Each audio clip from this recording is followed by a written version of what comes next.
Good morning or good afternoon, everyone. This is Sherry with Studio 28E, and this is a continuation of my mushroom tutorial. These mushrooms on this Mushroom Melody Journal, I created the mushrooms myself, along with the paperclip mushrooms. So yesterday I showed you how to make the mushroom. I made several using Fimo or Sculpey clay. I'm not sure which brand this was. It was in a baggie. I've had it for like 8 years. And I made several different types of mushrooms. So today we'll paint one or two just to give you an idea of how I paint them. And pretty much I used a wash. I didn't use solid paints. So these are the paints I use. Just got these from Michaels. I believe all of them came in a package. Craftsmart. So I've used crimson, golden brown, burnt orange,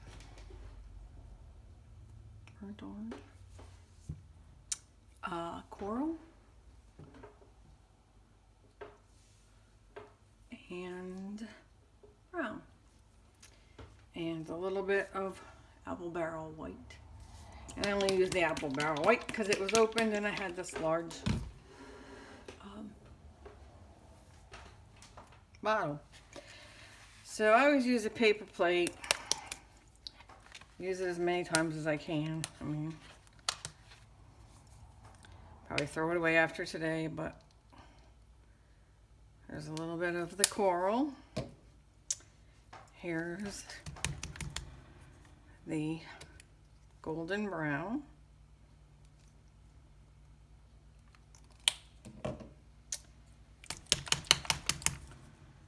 Burnt orange.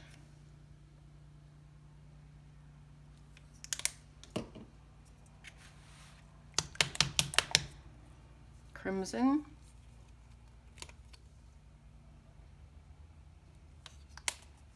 And brown.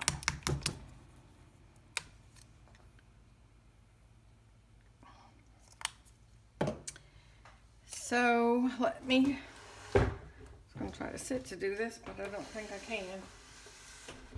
Show you, let's pick one of the paperclip ones. This is a new one that I created, so we'll paint that too. Let me get a paper clip. Well, here's one right here. So, you probably want to use some of your smaller brushes. Use whatever works for you. If you have Q-tips, and that works for you, use Q-tips. These are not the brushes I usually use, so I'm winging it. So I like to have water, so like I said, so I can wash it. I don't really want, see this one, is it still on camera? Yep. Yeah. So I'm going to rub this on, paint this on here, rub it, paint it, whatever. And yeah, these aren't very good brushes because the little strings are coming out. The bristles are coming out. So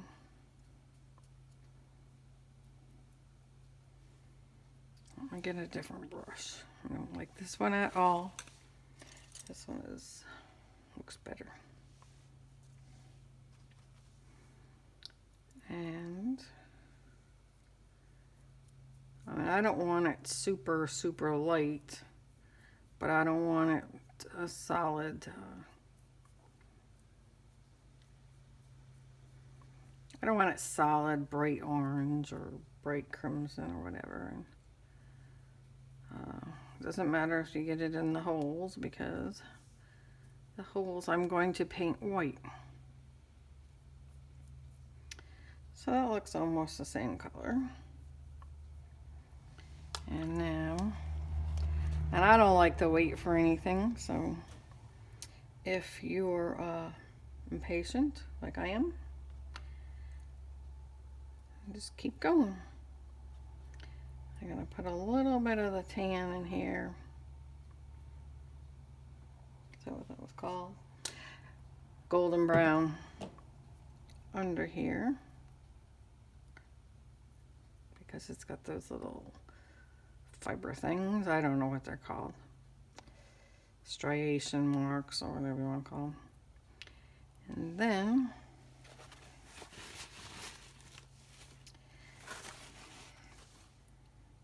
some other painter probably tell you, another artist might tell you, don't follow these instructions at home.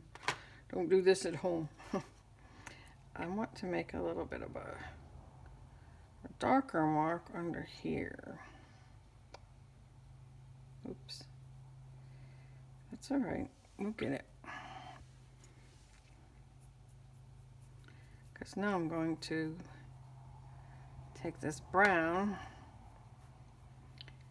and just, I want that darker.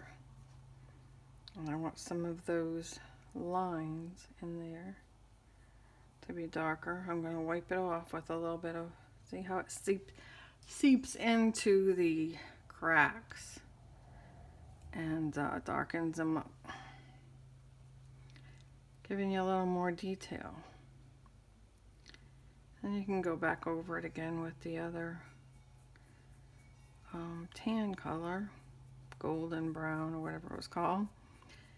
And because I used the tools to sculpt these, the stems and stuff, they're not perfect.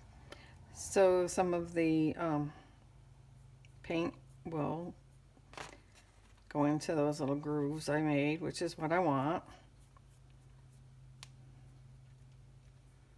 And I just keep going over it and either use water or paint until I get, you know, the colors I like. So I got a little bit of that tan or golden brown on here, which is fine. And I'm going to take this golden brown again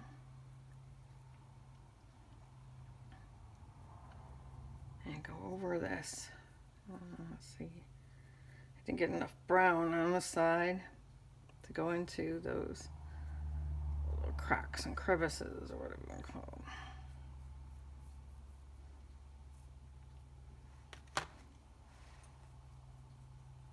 There. So, if you're really impatient like I am, you won't wait at all and you'll put the red dots, the white dots on. But let's just wait a little while. I'm going to put a little bit more of the burnt orange on here.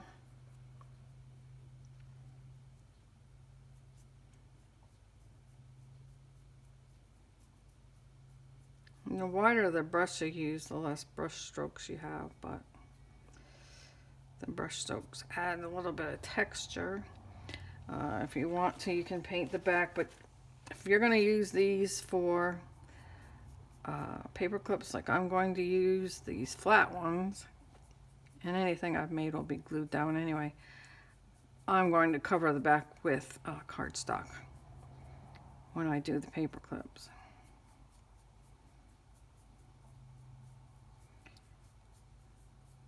So it'll make it easier to slide. So there's one. So let's take this nice little green one and we'll make the little dots inside. Different brands of paint are different thicknesses, so you've got to find the brand that you like. Apple Barrel, I feel, is a little watery, but it's good for, you know, if you don't want that perfectly solid, I don't know if I'm in camera, I'm paying attention. And if you want more of a stained look instead of a painted look,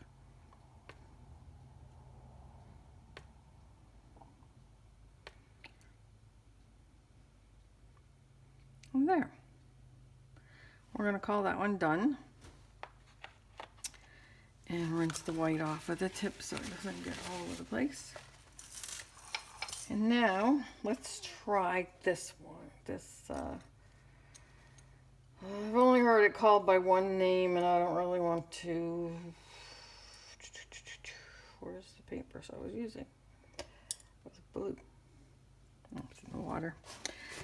I'm not going to elaborate on it, so I'm going to take the brown. And yeah, I'm not real good about washing the paintbrush out either, so I'm probably not the perfect person for you to be showing you what to do. I'm impatient, and I'm really not a painter. I've painted on cloth. I can draw a little bit, and I do things my way. Probably not by not taking any classes. I've had a sewing class in school, yeah, a few years ago. I've not had any painting classes other than what we had in art in high school or grammar school, and even that wasn't, I didn't pass that with any flying colors. Number one, as if you weren't special to the teacher, you didn't get the help you wanted, and I think that's the way it is in most schools. Probably still is today. I don't know. But, you know, if I had been given the opportunity, I probably could have learned a little bit more. My dad, he was actually my stepdad. I always called him my dad. He encouraged me to draw horses, and I did soft sculpture for years, and that's where I painted on the fabric. Instead of using the markers like they told you to do to like draw eyes, or in one case I was making doorstops that looked like feed bags with like animals stuck in the top. It would be like a chicken. Now I had a little bit of weight here. It was a chicken with a chicken feed bag. Pigs, I think one was a pig, and there was a cow, and they had the feed bags that went with them that the little half bodies went into, and it painted the brand, that Butterick or Simplicity had made up onto the bag. They were really cute.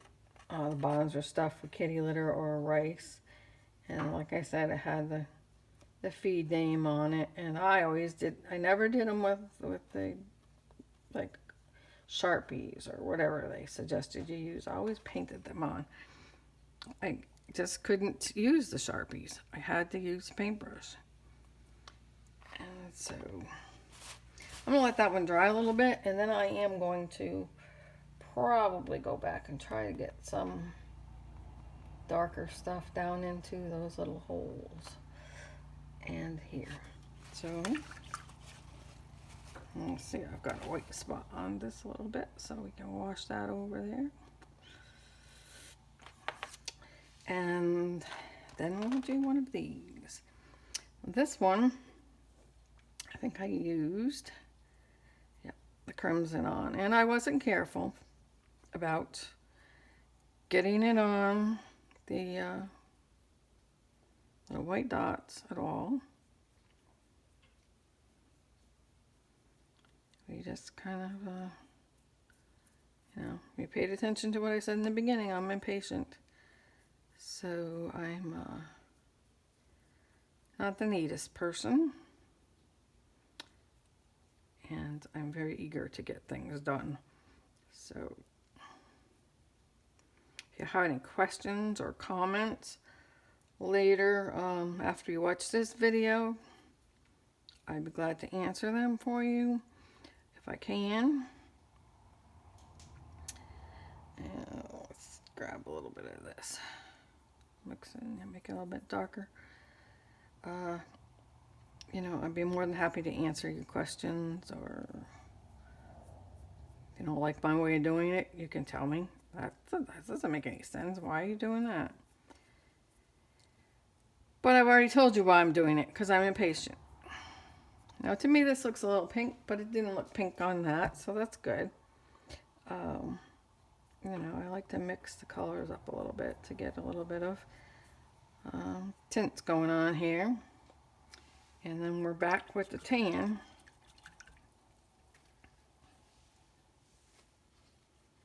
I'm not sure what I did with the peach, but I used peach for something. Let's see, we use the tan underneath. Again. Maybe I should use the brown. Get the brown into the little striations, whatever you want to call them. And we'll go back over it with the tan afterwards. As we want that shadowing.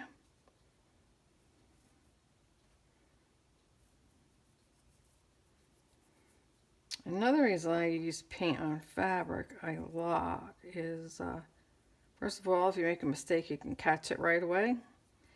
If you catch it right away, you can wash it out. Sharpies, you can't. I've washed like little eyes off of things that I wasn't happy with or whatever, and was able to fix them, or use another method to repair what I didn't like, what I did, you know, something I did. So that works quite well for me. And Sharpies, it was like once I messed it up, that was it. I couldn't fix it, so I opted not to use the Sharpies. And don't think, I mean, you might have been able to tell the difference, but I don't think, excuse me, it made a difference in the quality at all. I think it was just,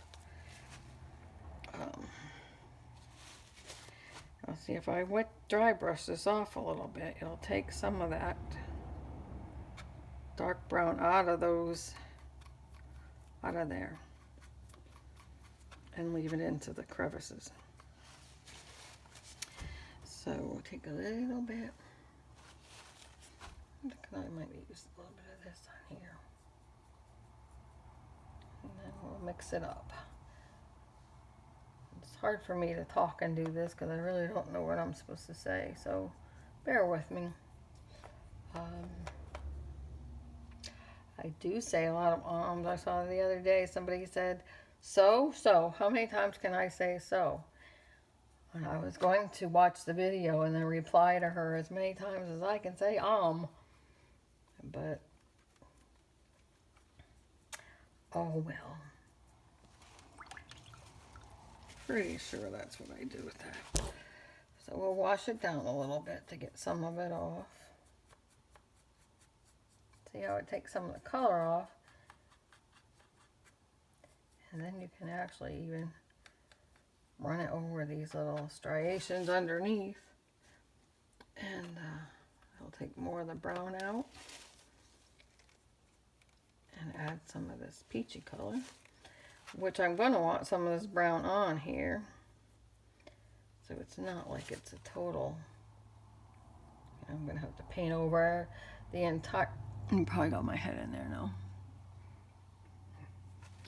not like I'll have to paint over the entire thing, but yeah. And that's another thing, butter, what about butter water. Silly.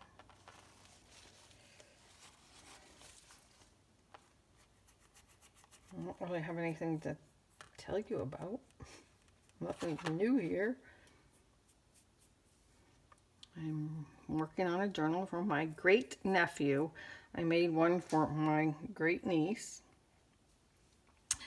My niece had, one of my nieces had a baby girl. I hope she doesn't get upset with me because I can't remember if it was January or February. And my other niece, these are on my side of the family. She had her first baby, and she had a baby boy the first week of August. So I made Little Lily, a little girl's baby book. And now I am making Little Jackson, a boy baby book.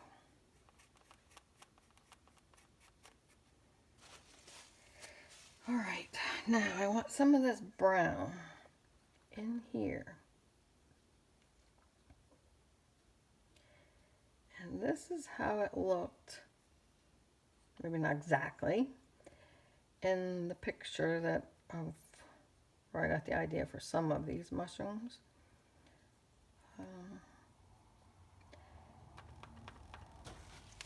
Come on, I think I got too much paint on here. I need a dry brush. This might be a good dry brush.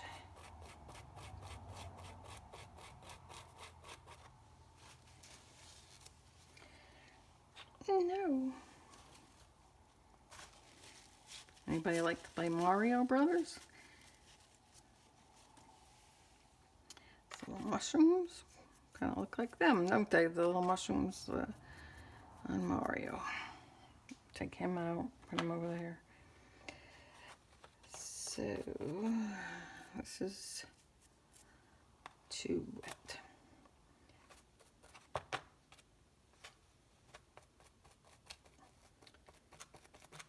Okay, I think that looks pretty good.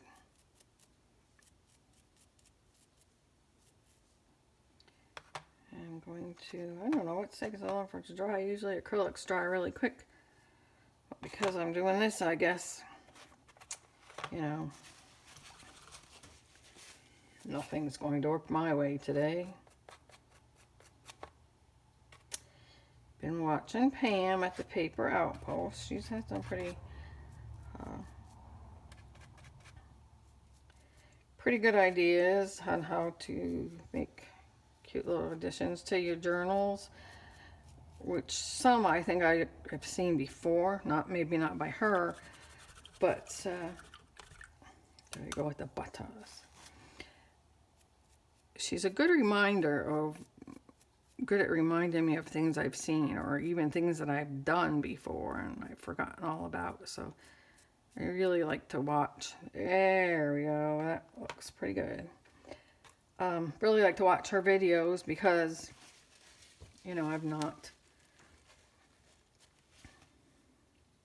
made something in a long time, and it'll remind me that, oh yeah, you can do that, you know, or use your scraps for that. You don't need to cut a new piece of paper or fabric for that. I'm not happy with this, so I'll probably go over it again with something else, but let me see. We have any more plain ones? Let's do a little one. The little ones I just took and washed them over with this tan, golden brown, or whatever it was called. And I left it kind of watery again. And then what I did was I did the whole thing.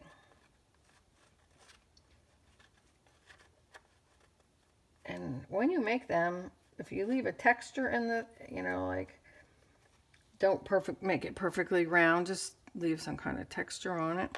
With whatever you're using, it'll, you know, follow that texture and it'll stay there. So, and I think it makes it look more realistic if you've got, you know, the flaws in it, because, you know, nature's not perfect. Let's see, this one's got a little bit of a different kind of, so let's put the tan underneath, maybe the brown.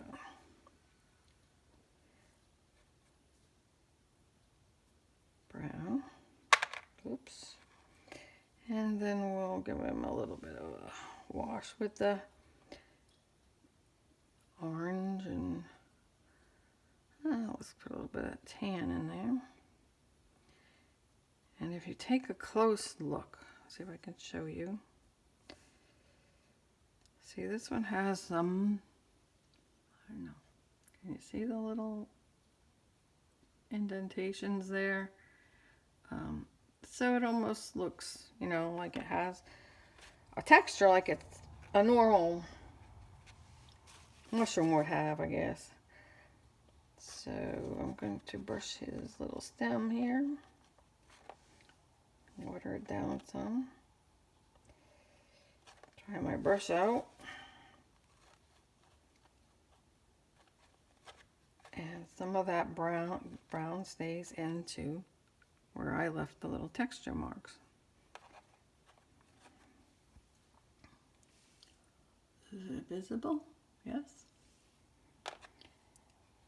And I have to go back over the mushroom, of course, because I picked it up, but there's no right or wrong way. You can paint these solid if you like. You can paint them white if you like. Leave them white if you like. So let's take this huge one. We'll paint the dots and call us done for today. And maybe not. I just got white all over this again. Darn.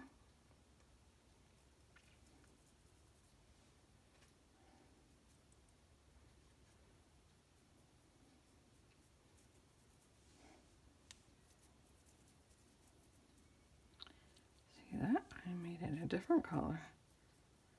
I got white on it. Take the dry brush.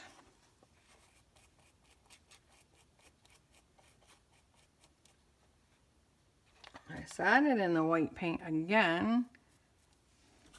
Urgh. I'm not redoing this video, so you get the sound effects with everything. You can use a rag to wipe things off.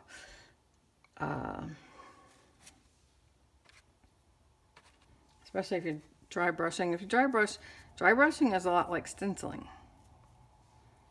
You know, when you stencil, you gotta get a lot of that color out of your brush before you can use the stencil. See, I like that with that white. So set it in the white again.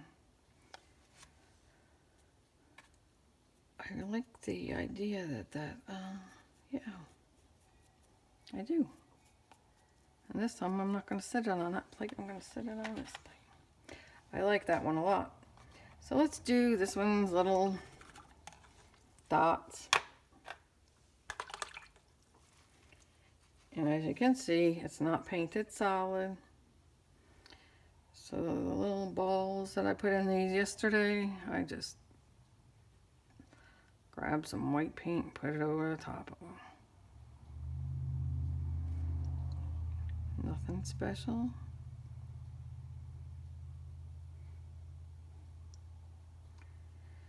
If you're a perfectionist, me, I am to a point, but when it comes to something like this, no, because the more I think it's imperfect, the more perfect it is. Because nature's not perfect.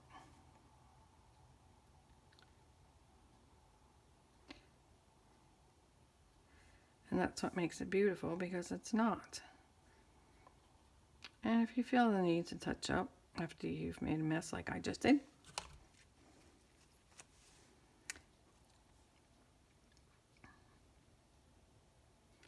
you probably can use markers, or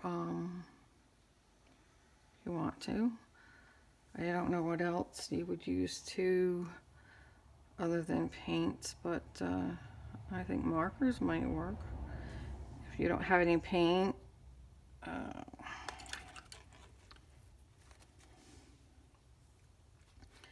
alright, we'll go back and give him a little bit of orange over the crimson. Try to catch some of those white.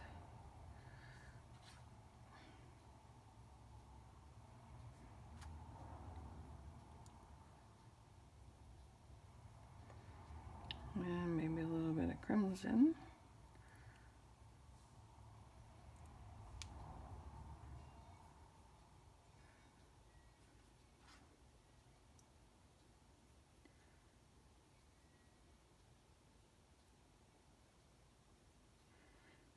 you do it like I do, you're going to end up with the white streaks, so you're probably going to want to cover them up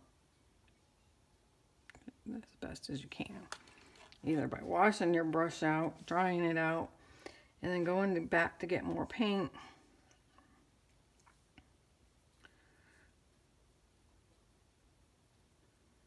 Or mixing the paint, the white paint in with whatever is there on the mushroom.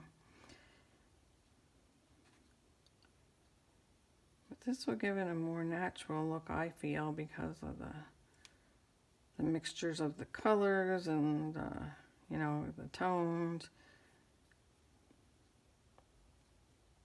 Oops. Don't paint your dots white, I mean red. Try to leave them white if you can. Go back, get a little bit of white, put it on red, and then leave it. And there you have it. And then after these dry, I will take them and put glossy accents over the top, so they'll have a finished look to them, like the ones on my journal. You can use glossy accents. You can use I think Mod Podge or any kind of sealant, and it'll give it this glossiness like mine have here. You can see it. I hope this tutorial was helpful. I apologize for all these ums, ims, and ohs, and the andas. And actually, I think that's it for today. We'll, I'm not going to come back and show you how to put the finish on. That's something you can just use the finish of your choice, and I may come back if anybody has any questions as to how to adhere the paper clip, but otherwise I think we'll just call this the end. And unless you have any questions or whatever, please give this video a thumbs up if you liked it. Give it a thumbs down if you feel like you need to do that as well. And please subscribe to my channel. I'd appreciate that. I need all the subscribers I can get. And thank you for watching. Until next time, why don't you come on over and join Studio 28E, our Facebook group. There's some swaps going on right now, and then we've got the contest for the Mushroom Melody. Make sure when you post your pictures that you tag me so I see them, and I will be drawing a name for this week's prize. And that's what some of these mushrooms will be for, is for a prize. And I also have a prize for next week too. I've got 2 weeks that I'm doing this. So be sure to tag me so I know that you've put your pictures up. Good luck, everybody, and I can't wait to see what you've created. And again, please like, comment, and share this video, and join our Facebook group and subscribe to my channel. Thank you.